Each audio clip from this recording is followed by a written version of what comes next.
მე ვარ აკაკი ბეთიაშვილი, თბილისის სკოლა კომპლექს სადუნის მე-11 კლასის მოსწავლე. ბოლო მოვლენების შემდეგ თელმა საქართველომ გაიცნო და გაიცნო ძალიან ცუდად.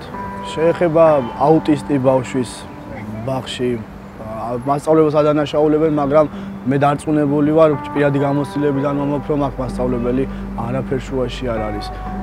ხა პირადად არ ვიცნობ, მაგრამ სადუნის კოლექტივიც კი ისეთი, იმიტომ რომ მასწავლებლებიც ხა სკოლა არ არის დიდი და მასწავლებლები შესაბამისად ცოტანი არიან და ყველას იცნობს.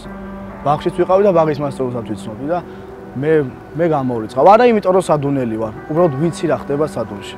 რა თქმა უნდა, ნებისმიერი ადამიანი ღირებული არის და მე სულაც არ ვთვლი რომ მისი აუტისტობა რა მისი ნაკლია, სულაც არ არის ნაკლი და სადუნში ძალიან ბევრი ბავშვია ზუსტად ასეთი პრობლემებით, მაგრამ სულაც არ იყავს სკოლა ამ ბავშვებს და ისე აგზნობინებს თავს, როგორც ერთ-ერთი ჩვენგანი, იმიტომ რომ ისინი მართლაც ერთ-ერთი ჩვენგანია.